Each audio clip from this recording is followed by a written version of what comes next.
How's it going, everybody? And welcome back to the Cisco Enterprise series.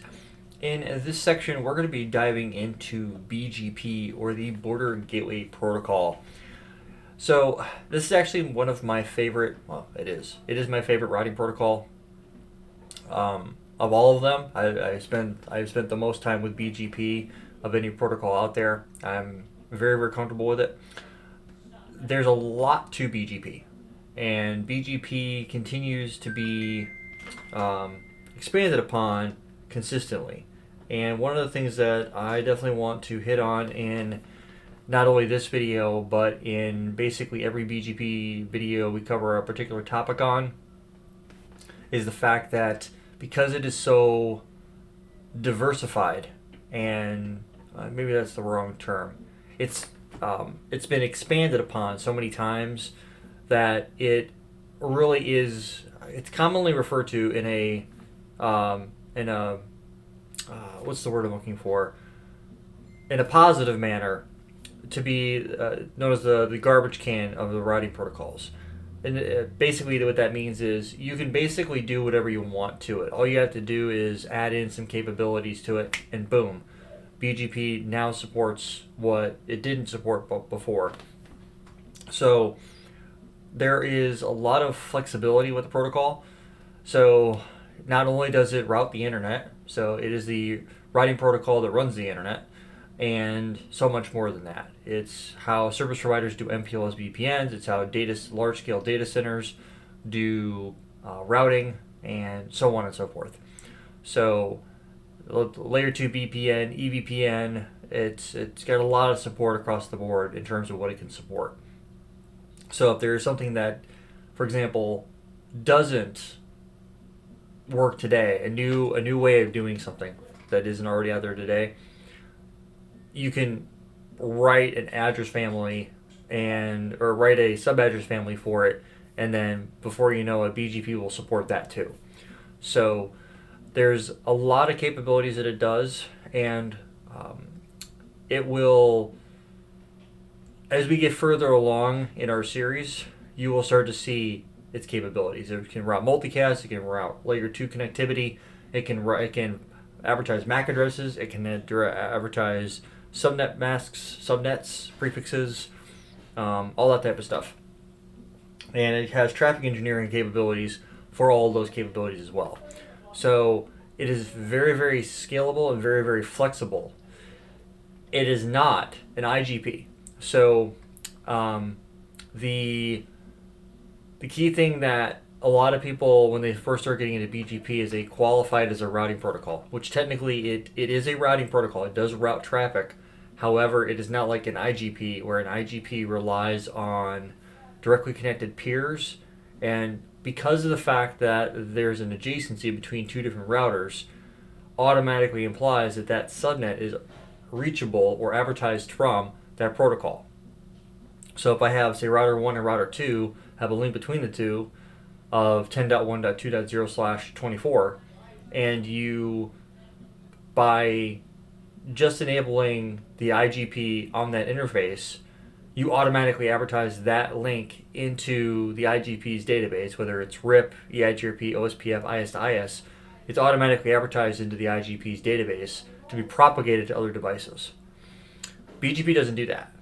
BGP, you can form a control plane peering. So that's another thing, is IGP forms adjacencies because they are dynamically discovered and formed once they match on a series of requirements and capabilities. Where BGP, you form a peering, it's manually defined, and once the peering is defined, and there's two different types, you have external and internal, we'll talk about more of that later, the flexibility comes into play where you can stand up BGP completely from a control plane perspective, but not advertise anything. That's one of the powers that it has. But once you start advertising things, it gets even more interesting, and how you do that. Now, I'm not going to go off on a tangent on why I think BGP is so cool. I'm going to talk about the facts first, walk you through how it all works and all that good stuff, and talk about the capabilities that it supports. But the key thing here, and I'll get to it in here in just a second. Go ahead and put a space bar in there real quick.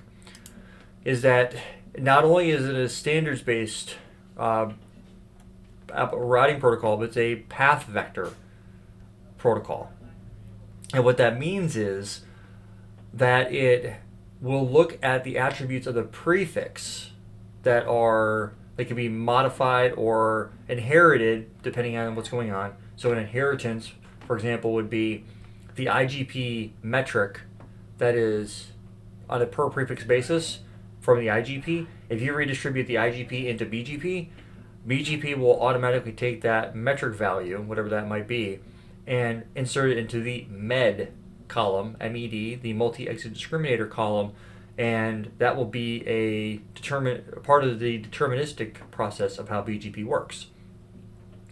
So unlike all of your other protocols where you look at the individual link, whether it's a bandwidth, a delay, or a cost, you're going to have that per link, and if you modify the link itself, you affect the protocol's operation of that link. So an example of that would be, imagine I have a single router with two uplinks going outbound to whatever they might be. Let's say two uplinks going out, one to each router that might be running the same protocol. Let's say OSPF, for example. Well, what ended up happening is if I am load balancing over both uplinks to the other two routers and they connect off to other stuff in the network, well, if I'm load balancing equal cost multipath, if both links cost the same amount in order to send traffic, I'm going to send traffic out both interfaces, right? That's what they refer to as load sharing, load balancing, things like that. You're going to send traffic out both. Now, if I go and I modify the cost on one of those interfaces to be higher than what it was originally, so to be less preferred from an OSPF perspective, the higher the cost, the lower the preference. If I increase the cost, then I'm going to be sending more traffic or all traffic over that other link, and it's going to polarize the traffic. Well, that again, if you modify the link value for that particular protocol, you're going to be affecting how all traffic across that link is handled. And it's on a per router basis is how you do that. So if you make a modification in here, it's going to be on a per hop basis how it figures it out. Now, BGP doesn't do that. BGP doesn't care what the underlying link speed is or anything like that. There are cases where you can set that up, but in most cases you're not going to mess with it. So there are capabilities, so I won't get into any of the obscure capabilities. This is more of an introductory video. But where BGP will look at the individual capabilities or the attributes of the prefix being learned. Now what's cool about it is some of the attributes are inherited, like I said, MED. You can which is the metric that can be modified, or you can take the IGP metric, inject it into the BGP metric when you do redistribution, and then away you go. Now, there are a bunch of other capabilities out there as well. AS path, local preference, you can modify the origin code, so on and so forth. There's a lot of different attributes. There are actually 13 of them. We're going to be looking at several of them as we go through this section. But the key thing that I want you to keep in the back of your mind when you're looking at BGP is, if you're looking at it from where we're at right now, which is just the basics to BGP, is a connection to an internet provider that you might just be receiving the default route from, or it might be a BGP peering to an MPLS VPN service provider that is allowing you to use their environment to reach remote sites over an SLA-backed infrastructure. So, or what we sometimes refer to as a lease line. So these are capabilities that we're going to go into more detail on and help you understand, because at the end of the day, that's essentially what this series is all about to do, is to help you understand how these things work, walk you through the configuration, all that good stuff. So with that being said, I've kind of gone on a little bit of a tangent there, but for good reason. So I'm going to go ahead and get out of the way. Now, BGP is an open standard, and it's based off of RFC 4271, a Border Gateway Protocol 4. So we're on BGP version 4. It has nothing to do with IP version 4 either, in case you were wondering. It is a path vector protocol, which uses multiple attributes for routing decisions. So you can leverage, like I said, you can look at the metric, you can look at the local preference, or you can set the local preference, you can look at the AS path. So one of the things that for example, I'll give you an example of what I mean by that. Let me minimize my screen here and log into Eve. So we'll talk about this briefly because it's a little at the top of my head. I figured I might as well bring it up while I'm here. So let me kind of explain what I mean by this. So there is this concept of a community in BGP, and this is something you're going to have to, we'll talk about at a later point in time in more detail, but the community concept is essentially your way of signaling from your AS to another AS on how you would like them to handle your traffic. That's one specific use case for community. There are several others. So let's say, for example, that R33 has a bunch of connectivity hanging off of it, and you want this public address space right here, the 1.26.33 network, to be the primary ingest for all that traffic. So what you could do is you can, with a community string, you can set the community to say we're autonomous system 1. You could say 1:250, right? And you would set that outbound on this peering through the BGP. You set the set the community value, whatever, and the route map, and you set the route map outbound. Well, what you would end up doing, and if you're not sure what I'm talking about, I'll get to it at a later point in time. But what this would do is there would be a community string that would say that if you set the ASN number plus the local preference, if you match this syntax, so 1:250, you're matching on AS1, which is going to be the service provider, and you set 250 here, which is going to set the local preference to be 250. Any traffic that is learned inbound on this particular path, well, you're going to send that traffic this way for anything that's going to 1.26.33.33. So you could say R26 is going to be the primary egress point. And you could have another one that sets the AS path to be longer on this guy, that says don't use R34 for whatever reason. And if this link goes down, then this would be your alternative way in, and then 34 would be able to route to 33 and all that good stuff. So when we talk about this type of stuff, that is an example of what I mean by that. So you can influence through a community on how to trigger traffic to go a particular direction you want it to go. So that's just one specific use case that encompasses actually several different variables. You're talking about communities and how you can set a community outbound to your provider. The provider will receive that traffic, see the community value set, and then go, okay, well, you want me to set my local preference to be 250 on any received routes from you. So therefore, I'm going to go ahead and set that 1.26.33.0/24. I'm going to go ahead and send all that traffic out R26. And I will walk you through how to do that. It's not a very complicated topic to discuss or capability to implement. It's just one of those things where you have to understand what it's doing. So when we talk about BGP, this is one of the things that BGP can do that you can't do with OSPF or EIGRP. So with that being said, I wanted to give you that example as we're going forward here. So with that being said, let me jump back over here to our slides. It is an exterior gateway protocol. It's used to route traffic between autonomous systems, which autonomous system is essentially nothing more than a administrative domain of the devices you control. So what I mean by that is an autonomous system is it's not a flooding domain, but it could be considered as one, where like an area in OSPF is a flooding domain. An autonomous system in EIGRP is a flooding domain. EIGRP and BGP autonomous system numbers are not the same thing. flooding domain, and an autonomous system in EIGRP is a flooding domain. It's similar to that of EIGRP, or I'm sorry, in BGP, but not in the same context. So if somebody was to say, okay, well, I'm going to use ASN1 in EIGRP, I'm going to use ASN1 in BGP, well, you may not be able to do that. There are public range autonomous system numbers and there are private range autonomous system numbers.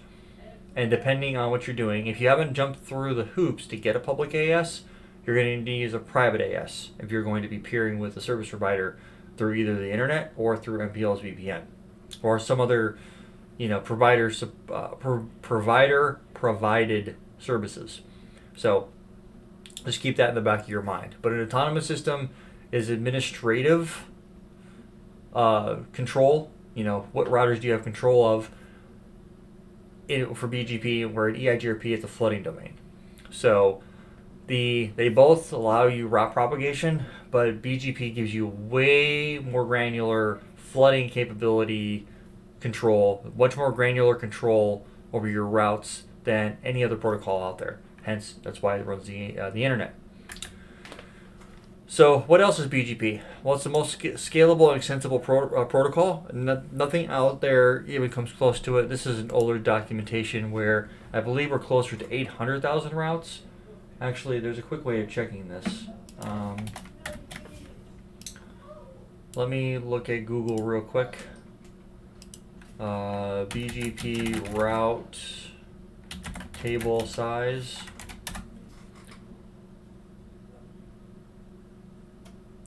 This is what it's telling me now is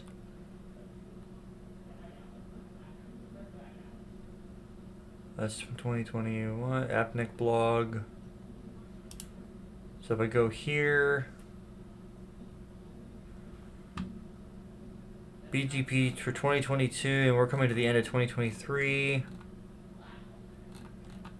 Let's see. We're 2021. We're approaching 1 million in 2022. 2023, what's that, like 950,000? Something like that. So, a lot of routes. So there's a lot. Let's see if there's a SATA report.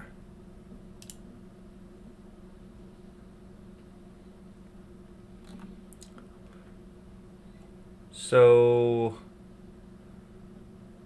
as of Monday 10/23,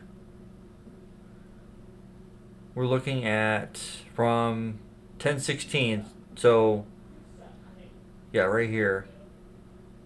We're looking at 938,000 prefixes, and of that 518,000 of them are aggregated, which means they're smaller size. And you can look at the number of ASs. There's 75,000. Number of ASs announcing only one prefix is 26,000. Largest number of prefixes announced by an AS is 11,000. Which I believe is it Uninet Mexico, maybe? Largest address span /32s. There's quite a few by DNIC AS US. So if you wanted to actually dig into what AS is doing what, here's how you can dig into them and figure out what they're doing and all that good stuff that goes along with them. So it gives you a kind of a breakdown of who's doing what and how. So there you go. So if you wanted to know more about BGP, this is how you would start to dig into that. Highly extensible via the address family identifier and the sub address family identifier, the AFI, SAFI, also commonly known as the AFI and the SAFI. More than just IPv4 unicast routing. It does IPv6, IPv4 and v6 multicast, IPv4 and IPv6 MPLS, also known as VPN v4, VPN v6, It does the multicast distribution tree. It does virtual private LAN services, or doing basically ELAN connectivity, and we'll talk about that more. It falls out of scope for the CCIE enterprise exam. However, the more and more I talk to customers about private connectivity and things like that, lease line meaning that you are paying for a connection to a service provider that gives you a guaranteed service level agreement, and which says over a given period of time, usually a 30-day window, you are going to be guaranteed, let's say, 100 megabits of bandwidth per circuit, which means every connection you have from your site into our cloud. And of that 100 megabits of bandwidth, we are going to prioritize real-time video and voice, which need to be prioritized and given because they're very latency sensitive. Voice and video are going to be given the most priority, and then other stuff that's more transactional, TCP communications, stuff like that. And then we'll do like more best effort and stuff like that. We'll give them different QoS classes that we'll go through and do. So I see a lot of customers going what's referred to as an EPL, an Ethernet private line, which is a point-to-point circuit between two different locations. It's layer 2, which means that even over a service provider's backbone, an example of this would be, go ahead and minimize here and scroll down. When we go to set up our VXLAN fabric between these two different data centers, the intention is to have E13 on both devices. We're going to set up an Ethernet private line between R64 and R65 through MPLS, which will make Nexus 77 and Nexus 73 on E13 look like they're directly connected. So you've got EPL, Ethernet private line. You have EVPL, Ethernet virtual private line, where you're dealing on a per VLAN basis. So we'll take a look at it. It's a basic implementation. It doesn't really take a whole lot to get it working once MPLS layer 3 VPNs are stood up. But then we're also going to take a look at doing layer 2 ELAN or VPL as virtual private LAN service, where there's some macros learning. So we'll take a look at couple basic examples of that, and the reason why I'm going to go outside of the scope of just the enterprise exam for MPLS and start talking more service provider is because regardless of how many customers I've worked with, there's always some sort of layer 2 service. And I can't tell you how many times that I have been on a call with a customer and I've had a data center engineer that works for a colo that has their own MPLS backbone talk to a customer about point-to-point services or ELAN services, or they've migrated from a point-to-point to an ELAN to get whatever they want or whatever they need working, and the customer engineer has no clue what layer 2 networking is beyond a VLAN and a trunk. So I'm going to dig into that because I think it's an important aspect and capability that every network engineer should be at least generally familiar with, not necessarily know how to configure it, but know how it works. So that's one of the things I'm going to be diving into to get that stood up. So let's go back over to our slide deck here. That's what VPLS is. So we're going to be digging into that. We'll talk a little bit about multicast distribution tree and how that works. But before you can dig into this, you really have to know how multicast inside of an organization works before you try stretching it over MPLS. What is BGP not? It is not a routing protocol per se, it's actually an application, and it's a reachability protocol. So it will advertise routes. However, in most cases, you cannot route the network alone. So you need some sort of transport in order for stuff to work. However, that is changing. I am seeing more and more customers in the data center and otherwise move away from an IGP underlay and a BGP overlay. We're running what they refer to as dual stack network routing, where you've got your IGP providing reachability for BGP to do its full mesh connectivity, basically loopback to loopback peerings, and go straight BGP with eBGP, coming up with a design for the autonomous systems, like a hierarchy, if you will. And with the advent of BFD, bidirectional forwarding detection, BGP is just as fast as IGP is. So if you are looking for super fast reconversions, BGP can do that nowadays. So I'm seeing more and more customers, and I've done this multiple times with customers that I've supported, where I have set up peerings to the customer, like from a Nexus 9K to a Palo firewall, and you're doing BFD over the top of that, so it's fast failure detection, number one. So that's what bidirectional forwarding detection does. It's a very, very lightweight, very, very fast detection of a link failure. So, and if you tie that to BGP, BGP fallover with BFD, fast external fallover, then it is even that much quicker. So you're talking sub-second reconversions with BGP, where normally BGP has a 60-second hello, keep alive, and a 180-second hold timer or a dead interval. So BGP is surprisingly replacing traditional networks. As a matter of fact, I had a customer not too long ago, a healthcare customer, where they were using VXLAN EVPN to migrate an on-prem hardware, a server environment and whatnot, and a AS400 database over to a colo facility, and they used VXLAN EVPN in order to extend layer 2 between the two different locations.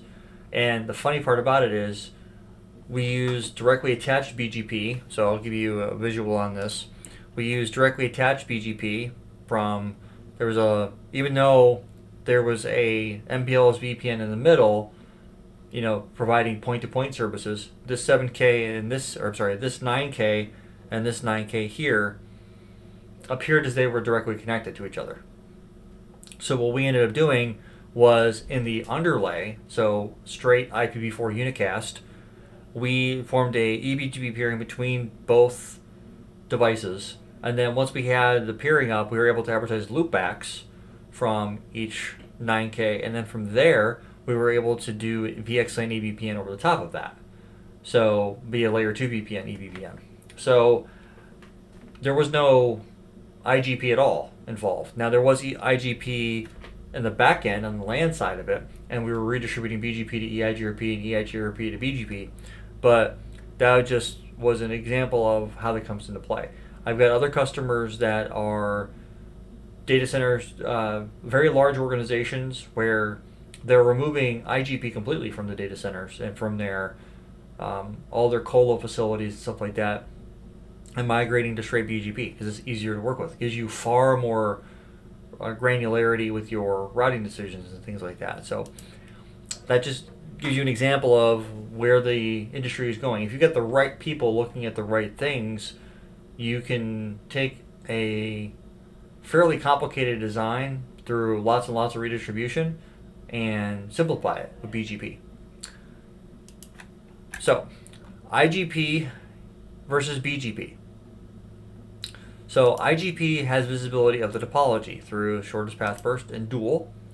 IGP decides on link attributes. Cost belongs to link, not the prefix, which we already talked about. IGP policy application is hard. So it's hard to route with IGP because, again, if you modify the link, you're affecting how all routes will flow over that particular link. BGP generally does not have topology visibility. It relies on the IGP as transport. BGP decides on prefixes vector attributes. So the attribute belongs to the prefix, not the link. So you can affect how the prefix is flowing through the network based off of that, which makes BGP routing, traffic engineering, routing policy application very, very simple. TE is a simple per prefix modification. TE being traffic engineering. If I want to route this particular prefix this particular way through the network, and I want to route that prefix that particular way through the network, I can do that. So why use BGP? Well, number one reason is for policy applications. Very, very easy to influence egress traffic. I can choose how I route out, and it's easy to influence ingress traffic. I can generally choose how traffic returns. Now, I will be honest with you that telling in our environment that we've got set up, it's going to be easier to demonstrate than it will be on the real world internet. The reason why I say that is because depending on where you are in the country, I have found I have found worse success in the central region where you got, the Chicago, Indiana, the Midwest region of the country. I find it much more difficult to do routing modifications through BGP path attributes. For example, like AS path prepending and things like that. I find it very difficult to get the traffic engineering to work the way that I want to. Or if I'm in the Northeast where it seems like there's less congestion, maybe, I guess would be the right way to put it. I can very easily make a modification there and get the traffic to go the direction I want to. However, it's hit or miss. There is no one-stop shop. There's no one guaranteed way of doing BGP traffic engineering modification. It's always the easy button. There is no such thing as the easy button. So the question I often get from customers is, okay, well, if that's the case, and I explain to customers this, and I say, okay, so because there's so many IXPs, Internet Exchange Points, throughout the entire country, that I can't guarantee that if we make a routing policy change somewhere on the internet or on your equipment, and we say do an AS path prepend outbound towards your upstream provider, that I can always guarantee traffic will go the direction you want it to. I can't. Even though the AS path is longer, you can strip out those. You can do policy modification and not honor the attributes that I've set. You can pull my community values out if you want to. You can say reset to 0 and ignore them. So how do customers combat that? That's a common question I get too. Well, the simple answer is this. Instead of relying based off of IP address, I recommend if you're going to do any type of polarization to a particular thing, for example, you want to always have a particular application hit a certain interface or what have you, then you need to tie that app to a particular public IP and then throw that into DNS. Because DNS will resolve the IP and will route however it needs to. Instead of tying it to the IP, tie it to DNS. That'll give you much more flexibility. So, and if you have let's say you've got vpn.company.com, right? It's always going to hit your headquarters DMZ where all of your VPN devices are, and then once the traffic hits the VPN concentrator and people authenticate, then there's a backdoor link into the regular data center. Maybe that does the job for you. However, you might have a colo that is vpn2.company.com, which is a backup. So the customer would then need to educate their users and say, okay, well, if vpn.company.com is down or not responding, go to vpn2.company.com and that'll redirect you to the colo. The colo's got a point-to-point out of internet band reachability back into these same servers, so therefore you should be okay to get to where you got to go. An example of that would be this. Here we have, I don't actually have it wired in at the moment, but what I'm planning on doing is connecting the internet routers, the big ASNs, to the MPLS VPN. So for example, if I'm over here and let's say 33 is my ingest for VPN traffic, for example. Well, if I try to hit the R33, but say 20, we'll say this circuit's down because this provider's doing maintenance, or whatever the case might be. Backhoe took out the fiber, whatever that might be. Well, what I could do instead is I can give one of my provider edge routers and my MPLS VPNs that's in my colo, or let's say I come up to this guy and I point to this public IP instead, and then there's a VPN, or normally what you'd end up doing is you'd have a connection to your colo. This would be in a colo. So what you would do then, or you'd have a connection here to this guy that would have an internet facing front end. That was weird. And what would end up happening is you would point traffic to your colo, the colo would receive the traffic, and then you'd have a VPN backhaul through MPLS or site-to-site VPN back to your HQ, and then you'd be able to go about your day that way. So we're always talking about redundancy. Redundancy is a backup circuit of some type, and then resiliency is there an alternative path if the primary one goes down? So they basically mean the same thing. However, there are also two different things. Am I redundant? Do I have a secondary? And resiliency, can I still operate after there's been at least one failure? If the answer to that question is yes to both, then you're in good shape. So let's continue on. So that's where this comes into play. Now, when to choose BGP or not? Who owns the address space? So there's a concept of, and I will stop after these next four bullet points. I'm already at 35 minutes. So we have provider aggregatable addresses, so PA, where the ISP owns your address and they generally dictate the policy. BGP is not needed.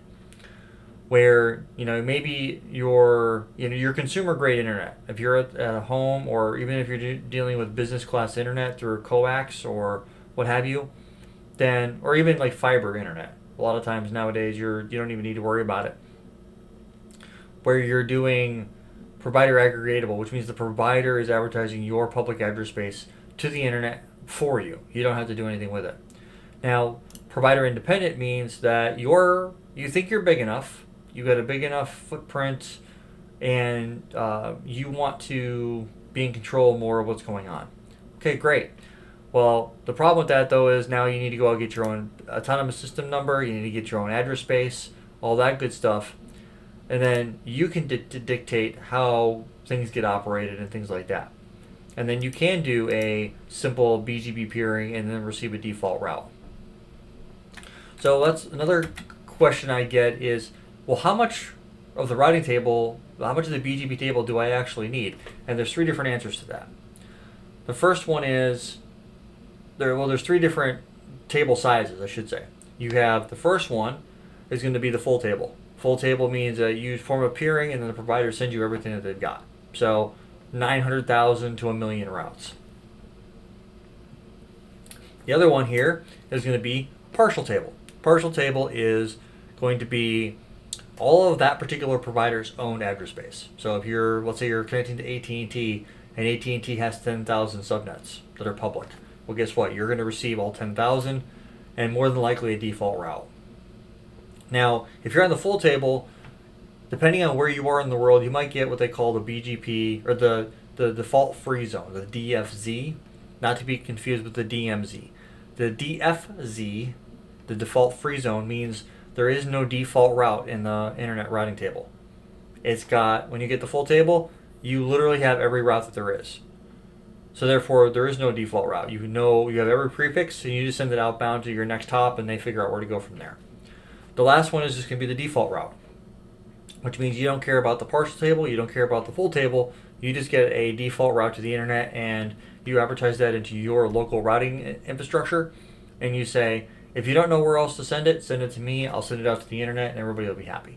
Most customers go with the last of those, which is just the default route. There's really no benefit to it. Now, why do I really need a full view? 700,000 plus prefixes? I've never worked with a customer that needed one. I have had a customer that wanted one, and then shortly after talking to them, I quickly became obvious to where they really didn't. We just needed a default route, and we would advertise our address space to the upstream providers that we had. They would receive those routes. Now, there are a couple things that you have to take into consideration when it comes to this. The first one is going to be RADB, the Routing Advertisement Database, which is trying to think of the word to use here. It's basically an authoritative list. What prefixes are actually routable on the internet? You can't just willy-nilly advertise whatever you want, right? You can't do that. So you go out to the standards body, you go out to Aaron, you get an address space, you get an autonomous system, you talk to a provider, you get a letter of authority, LOA, and which basically authorizes them to form a BGP peering with you. Well, you go through that whole step, you stand that up. Well, now you have a /24 public address space. What do you do with it? Well, you can advertise it to the internet, and all the traffic goes to wherever you want it to go, right? Well, you have to register that prefix with RADB, or ADB, the Routing Advertisement Database. And there's another one out there called RPKI.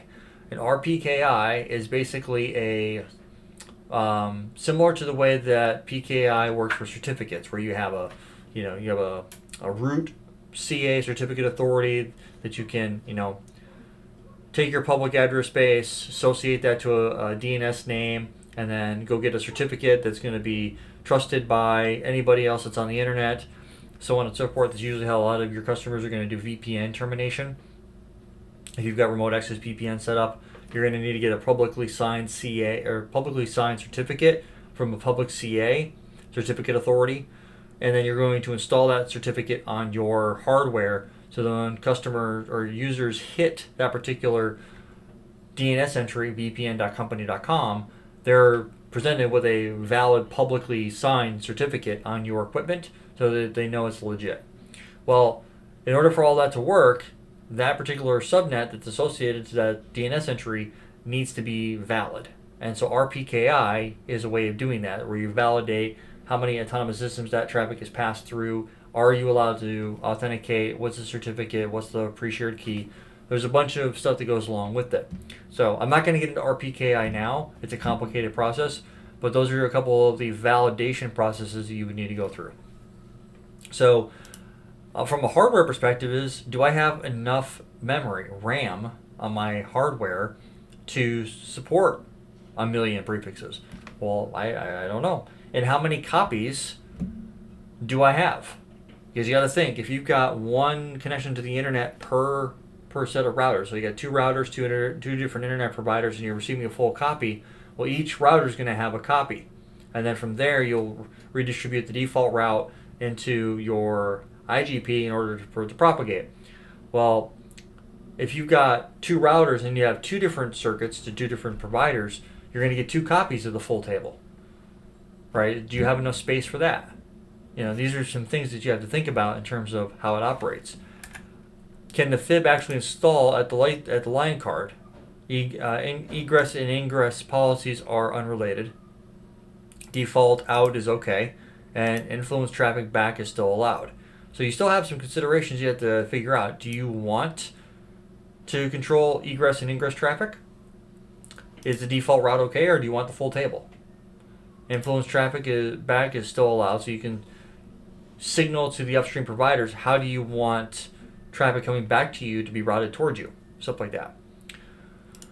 So other BGP use cases, scaling the enterprise. It's islands of IGP, a core of BGP. This is something we're going to talk about as well, and how that comes into play. Would you have IGP on your edges, right, and then do BGP in the middle, and then just redistribute IGP into BGP to do reachability?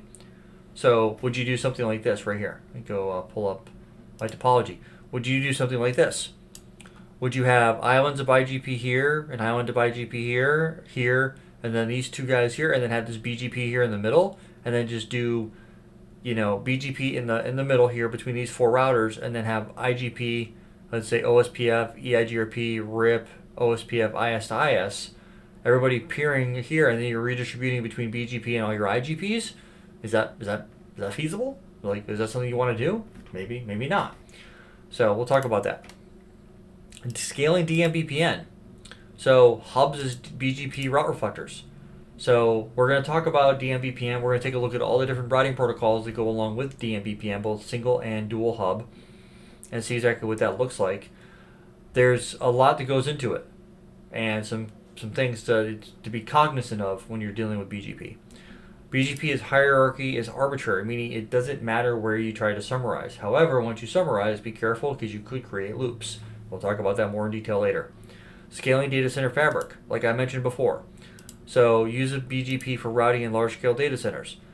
Again, going back over here to our topology, we're going to be using BGP to take these two this subnet here, provide reachability. We're going to do a BGP peering out to 25 and 57 from the border leafs. We're also going to be using BGP over here. My intention is to show you guys how to do EVPN multi-site on Nexus 9Ks and talk about how that'll come into play. So there are plenty of use cases for BGP. We're going to be taking a look at several of them in this series, but we're not going to limit ourselves on what we can do. But at the end of the day, it's going to be important to understand what can be done and how you would do it. So I'm going to do my best to try to show you things the right way and the best practice.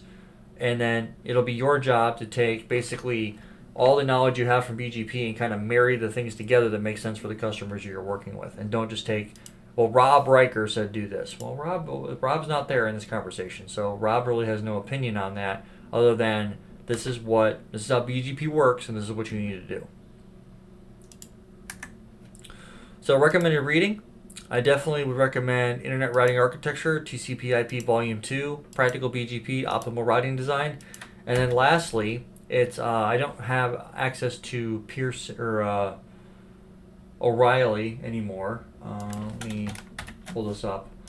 What I'm referring to here is going to be the IP routing on iOS XE and XR. I would definitely recommend this book right here. It's actually at a pretty good price right now. So I would recommend this book. It's written by Brad Edgeworth, Aaron Foss, and Ramiro Garza Rios. I definitely would recommend you going through this. It is a long book. It's like 2,000 pages. Sample content, it says 1152. It seems longer than that. So, for example, if you wanted to... so I'm just giving you a snapshot of the table of contents. Table of contents. So, download the sample pages. Alright, so what I'm talking about is here. All these guys are CCIEs. Of course they would be. So, can I go down to where I want to go? So what this will do is it'll give you a breakdown of how each individual routing protocol works, and it covers both iOS, XE, and XR. So for those of you studying for your enterprise exam, this would be a good place to start because it covers all the routing protocols. So in depth, multicast included, IPv6, so on and so forth. However, if you are dealing with service provider, which is why I bought the book, it will go into iOS XR. So it'll give you the, right here. Let me zoom in here just a little bit. Right, so if you want to, this is what iOS global config looks like. This is what XR global config looks like. It's a little bit different. There's a commit process that you have to go through with XR. So we'll be demoing a lot of stuff on XR. As a matter of fact, I think I have, get this out of the way real quick. Do I have XR in the core? Yes, so we'll be seeing XR in the core when we do all of our routing. You've already started to see a little bit with dynamic routing protocols. We're going to be going through a lot more of it. So this is going to be one of those things where the deeper we go, the more you're going to get exposed to XR and iOS. But we're also going to be doing a fair amount with Nexus as well. Even though Nexus is considered a data center class switch, the reason why I'm covering it is because it's still a Cisco operating system, and I'm seeing a lot more Nexus out in the industry. Nexus is coming; it's widely deployed, and last thing you want to do is not know a particular platform. So I would recommend you knowing as many operating systems as you could if they're support routing. But the cool thing about it is once you understand routing for one, and then all the individual IGPs, and then once you get good with BGP, the cool thing about it is most of the vendors out there support most of the capabilities. So it's not like you're having to relearn how the protocol works. You're just having to learn the syntax of how that particular vendor implements said protocol. So that is what I wanted to cover on that. So with that being said, ladies and gentlemen, that is pretty much it. We're going to get into how BGP works in the next video and how all that comes together because there's a lot to it. So if you guys have any questions, comments, concerns, stuff like that, please leave a comment in the comment section below. If you haven't already done so, please like, share, and subscribe. Oh, and there was a question: where can I get these notes? They will be in a there will be a link in the description for them. So if you guys want the files, let me know, or they'll be in the description. Just click on a link. It'll be a Google Drive link. I'm not making people pay for my notes because they've been out forever. So with that being said, hopefully that answers that question. So that being said, everybody, I want to thank you guys for stopping by and hanging out with me. And until next time, guys, take it easy.